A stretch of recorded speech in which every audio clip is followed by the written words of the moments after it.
Assalamu alaikum student, you are welcome in my YouTube channel The Physics School Student. This is a channel where you can find the real concept of physics in easiest way. And today our discussion topic is electric field intensity as a potential gradient. Student, आज के इस lecture को start करने से पहले मैं आपको suggest करूंगा कि आप इससे प्रीवियस वीडियो जो कि इलेक्ट्रिक पोटेंशियल पे है उसका लिंक आपको डिस्क्रिप्शन में मिल जाएगा, तो उसे ज़रूर देखें। अगर आप उसे अच्छी तरह से समझ लेंगे तो ये टॉपिक आपके लिए इंतहाई आसान होगा। और इसके साथ ही अगर आप लोगों ने अभी तक मेरे चैनल को सब्सक्राइब नहीं किया तो काइंडली सबसे पहले उसे सब्सक्राइब करें ताकि अपकमिंग वीडियोस आप अच्छे से देख सकें। तो आइए अपने टॉपिक को स्टार्ट करते हैं। Electric field as a potential gradient. Student, we considered the same diagram of a previous video. There are two oppositely charged parallel plates. In between there is a electric field intensity that is in a uniform form. यहाँ पे uniform में uniform electric field intensity in दो plates के दरमियान में exist करेगी। और suppose में यहाँ पे यूनिट पॉजिटिव चार्ज यहाँ पे प्लेस किया हुआ है, तो इसको अगर हम लोग मूव करवाएंगे from plate A to plate B, plate A का पोटेंशियल वी ए है, प्लेट बी का पोटेंशियल वी बी है, इसे लो पोटेंशियल से हाई पोटेंशियल की तरफ मूव करवाएं तो हमारे पास जो पोटेंशियल डिफरेंस की वैल्यू हम लोग स्टूडेंट फाइंड कर चुके हैं वो थी potential difference is equal to delta V is equal to VB minus VA, that is equal to work done from A to B dividing by unit positive charge. तो यहाँ से हम लोग इसको यूज करते हुए स्टूडेंट रिलेशन ड्राइव करेंगे between the electric field intensity and potential gradient. तो आइए देखते हैं इसको। सबसे पहले हम लोग वर्क डन निकालेंगे student. Work done from A to B, that is equal to work done का फार्मूला होता है force into displacement. How much there is a force in displacing this unit positive charge from plate A to plate B, that is equal to F applied force। इसको अगर हम लोग लिखें F, that is equal to student जो applied force थी हमारे पास वो equal थी माइनस इलेक्ट्रोस्टैटिक फोर्स के। ये अप्लाइड फोर्स हमारे पास स्टूडेंट माइनस इलेक्ट्रोस्टैटिक फोर्स के इक्वल थी। यहाँ पे मैंने माइनस क्यों लिखा है, देखिए जब इस यूनिट पॉजिटिव चार्ज को हम लोग from A to B move करवा रहे हैं तो इसको इक्विलिब्रियम की स्टेट में हम लोगों ने मूव करवाना था, तो उसके लिए हमारे पास जरूरी था कि अप्लाइड फोर्स इक्वल होनी चाहिए थे मैग्नीट्यूड ऑफ इलेक्ट्रोस्टैटिक फोर्स, लेकिन चूंकि दोनों की डायरेक्शन अपोजिट थी यही वजह है कि वहां पे दोनों का रिजल्टेंट जो था वो जीरो के इक्वल था और जो इलेक्ट्रोस्टैटिक चार्ज था वो इक्विलिब्रियम की स्टेट में आ गया था। तो यहाँ पे मैं जब लिखूंगा अप्लाइड फोर्स जो F थी हमारे पास उसको मैं यहाँ पे लिख सकता हूँ F is equal to minus Q E, यहाँ पे क्यू नॉट हो जाएगा Q naught E. This is what student, this is the applied force that was applied on this unit positive charge while we are displacing this unit positive charge from plate A to plate B। तो ये हमारे पास force थी। यहाँ पे negative sign में दोबारा यहाँ पे रिवाइज करता जाऊँ, रिपीट करता जाऊँ, ये इस वजह से था कि जो इस यूनिट पॉजिटिव चार्ज को लो पोटेंशियल से हाई पोटेंशियल की तरफ लेकर जाना था, इसे इक्विलिब्रियम की स्टेट में लेकर जाना था। इस पे इलेक्ट्रोस्टैटिक फोर्स हम कार्य थी जो कि वर्टिकली डाउनवर्ड थी, इसे against the electric field intensity move करवाने के लिए हम इस पे अप्लाई फोर्स लगाई। इलेक्ट्रोस्टैटिक चार्ज को इक्विलिब्रियम की स्टेट में मूव करवाने के लिए हम लोगों ने वो जो अप्लाइड फोर्स थी इलेक्ट्रोस्टैटिक फोर्स के इक्वल उसको रखा था, उसकी मैग्नीट्यूड सेम थी, डायरेक्शन अपोजिट थी, ये वजह है डायरेक्शन के हिसाब से यहाँ पे नेगेटिव साइन आ जाएगा। तो इसको नाम देंगे इक्वेशन 2 का, पुट इक्वेशन 2 इन इक्वेशन 1, तो ये हो जाएगा delta V which is equal to हमारे पास हो जाएगा minus Q naught E D dividing by Q naught student. अब ये जो f है मैंने इसको एक्चुअली यहाँ पे पुट किया वर्क डन की वैल्यू में, तो वर्क डन की वैल्यू पुट करें ये हो जाएगा minus Q naught E into D, और ये मैंने यहाँ पे इसी पॉइंट में डायरेक्ट पुट कर दी है। Delta v is equal to minus Q naught E into D, Q naught से कैंसिल हो गया, delta v which is equal to minus e into D. अगर हम लोग e की वैल्यू फाइंड करें स्टूडेंट वो हो जाएगी minus delta v dividing by d। This is a relation between the electric field intensity and potential difference।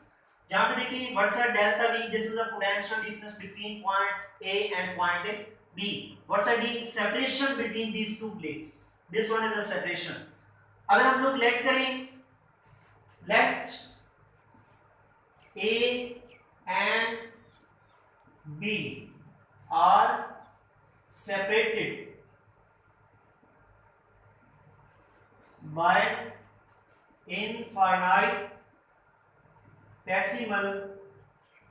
infinitesimally small distance, that's our delta r. अगर ये जो ए बी पॉइंट थे plates थी, इनमें सेपरेशन थी डी, अगर हम लोग लेट कर लें ए और बी जो पॉइंट है जिनके दरमियान में पोटेंशियल डिफरेंस हम लोगों ने फाइंड करना है, उनमें infinitesimal small distance delta R है, तो ये एक्सप्रेशन स्टूडेंट जो है हम लोग यहां पे रिप्लेस कर देंगे, d इज replaced by the delta r, तो एक्सप्रेशन बन जाएगा d is equal to minus delta v divided by delta r. This is the final result that student, this is a equation which is indicating the relation between the electric field intensity and potential difference. तो यहाँ पे इसको मैं थोड़ा explain करूंगा, इसको वैसे जो पढ़ते हैं यूं पढ़ते हैं, electric field intensity is equal to the negative gradient of a potential difference. Electric field intensity is equal to the negative gradient of a potential, या पोटेंशियल डिफरेंस बोलते हैं. ये ग्रेडियंट का क्या मतलब होता है, what is meant by the gradient? आप लोग पढ़ते आए हैं मुख्तलिफ क्वांटिटीज में जो चेंज होता है मुख्तलिफ फैक्टर्स की वजह से होता है. सपोज करें मुख्तलिफ हमारे इर्द गिर्द मुख्तलिफ ऐसी क्वांटिटीज हैं, ऐसी एंटिटीज हैं जिनमें चेंज अक्सर हम लोग टाइम के हिसाब से मापते हैं. बोलते नहीं है the change in displacement with respect to time, ठीक है, change in velocity with respect to time. ये जो टाइम के हिसाब से चेंज होता है उसके लिए हम लोग एक वर्ड यूज करते हैं, रेट ऑफ चेंज. जहां पे रेट लगा होगा हमें पता होगा ये टाइम के हिसाब से चेंज है, ठीक है. या कोई वेदर है उसके लिए हम लोग वेदर चेंज हो रहा है तो उसको हम लोग ये भी टाइम बोल सकते हैं, टाइम के हिसाब से चेंज हो रहा है. कोई भी चेंज है टाइम के हिसाब से जो भी चेंज होगा उसको हम लोग बोलेंगे रेट का वर्ड यूज करेंगे. सेम अगर कुछ ऐसी एंटिटीज हैं जिनमें चेंज डिस्प्लेसमेंट की वजह से आ रहा है, डिस्टेंस की वजह से आ रहा है, लेंथ की वजह से आ रहा है, उनके लिए हम लोग वर्ड यूज करते हैं ग्रेडियंट का. सपोज करें ये मेरे पास पेंसिल है, ये from the surface of earth some height h1 पे, इसके पास पोटेंशियल एनर्जी कितनी होगी, mgh1. अब मैं यहाँ पे लेके खड़ा हूँ रेस्ट में स्टैटिक, सेम पोजीशन पे 1 घंटे बाद चेक करता हूँ कितनी है, हाइट चेंज नहीं की तो mgh1. 2 घंटे बाद चेक करता हूँ mgh1. 3 घंटे बाद चेक करता हूँ mgh1 है. 24 घंटे बाद चेक करता हूँ पोजीशन चेंज नहीं की तो कितनी होगी, mgh1. मैं पूछता हूँ ऐसा क्या है कि इसकी एनर्जी में चेंज नहीं आ रहा? आप बोलेंगे सर जब तक आप इसकी पोजीशन को चेंज नहीं करने वाले एनर्जी में चेंज नहीं आने वाला. इसकी हाइट को बढ़ा दें एनर्जी में चेंज आएगा, इंक्रीज होगा. लो कर दें कम कर दें एनर्जी में चेंज आएगा. अब ये जो इलेक्ट्रिक पोटेंशियल एनर्जी है या ग्रेविटेशनल पोटेंशियल एनर्जी है, इसमें जो चेंज है पोजीशन के हिसाब से आ रहा है. ये जो mgh1 है ग्रेविटेशनल पोटेंशियल एनर्जी, पोजीशन ज्यादा करेंगे एनर्जी ज्यादा, कम करेंगे कम. टाइम चाहे 24 घंटे लेकर खड़े रहें पोजीशन पे एनर्जी में कोई चेंज नहीं है.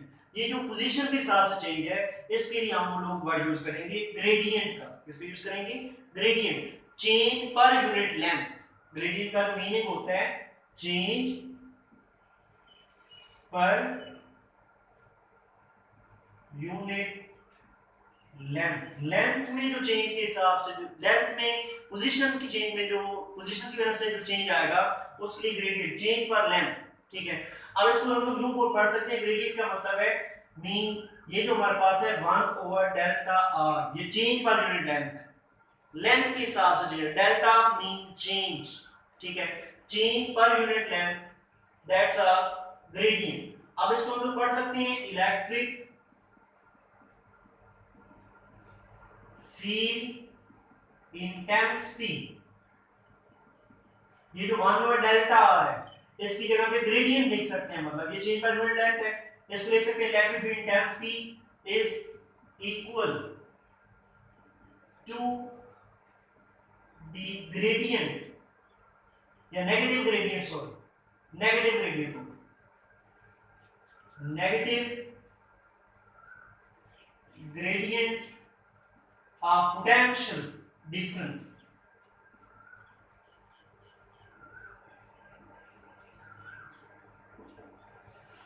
Electric field intensity is equal to the negative gradient of potential difference. अब इस इक्वेशन को हम लोग रीअरेंज करके भी लिख सकते हैं ऐसे, delta V which is equal to minus E delta R, E delta R. This is an other expression. इसको यहाँ पे डेल्टा V की वैल्यू निकालनी है तो डेल्टा अगर डिवाइड मल्टीप्लाई आ जाएगा तो ये रिलेशन को ऐसे भी लिख सकते हैं। This is the relation student between the potential gradient and electric field intensity. Electric field intensity और potential difference के दरमियान में ये हमारे पास रिलेशन है। इसको बताते हैं electric field is equal to the negative gradient of potential difference. ये नेगेटिव का क्या मतलब है? नेगेटिव का मतलब है student the direction of electric field intensity is along the decreasing potential. जो इलेक्ट्रिक फील्ड इंटेंसिटी की डायरेक्शन होगी वो डिक्रीजिंग पोटेंशियल के क्रॉस होगी। ये जो नेगेटिव साइन है indicating that the direction of electric field intensity is along the decreasing side of a potential difference. जिधर पोटेंशियल डिफरेंस डिक्रीज हो रहा होगा इसकी डायरेक्शन उधर होगी, ठीक है। वो कैसे इधर देखते हैं। अब देखिए ये negative low potential, positive high potential, इस पॉइंट पे पोटेंशियल ले कम होगी उसकी value, close to negative plate है। इस पॉइंट पे पोटेंशियल चेक करें थोड़ा ज्यादा होगा, इस पॉइंट पे चेक करें तो पोटेंशियल सबसे ज्यादा होगा इन दोनों पॉइंट के बीच में क्योंकि ये पॉजिटिव पे क्लोज है, ठीक है। अब देखिए इलेक्ट्रिक फील्ड इंटेंसिटी की डायरेक्शन कैसी है, positive to negative. Mean positive के नजदीक जो है पोटेंशियल हाई होता है, नेगेटिव में लो, तो इलेक्ट्रिक फील्ड इंटेंसिटी हाई से लो की तरफ नहीं है। मीन इसकी डायरेक्शन किधर है, डिक्रीजिंग द पोटेंशियल की तरफ नहीं है। इलेक्ट्रिक फील्ड इंटेंसिटी की जो डायरेक्शन है वो toward the decreasing the potential difference है। जिधर पोटेंशियल डिफरेंस डिक्रीज होगा, नीचे पोटेंशियल डिफरेंस की वैल्यू कम होगी क्योंकि नेगेटिव प्लेट की तरफ आ रहा है, ऊपर इसकी वैल्यू ज्यादा होगी लेकिन इलेक्ट्रिक फील्ड इंटेंसिटी किधर है, ज्यादा से कम पोटेंशियल की तरफ इसकी डायरेक्शन है। ये नेगेटिव साइन इंडिकेट करेगा the electric field direction of electric field intensity is along the decreasing potential. ये डिक्रीजिंग पोटेंशियल के अक्रॉस इसकी डायरेक्शन दी जाएगी।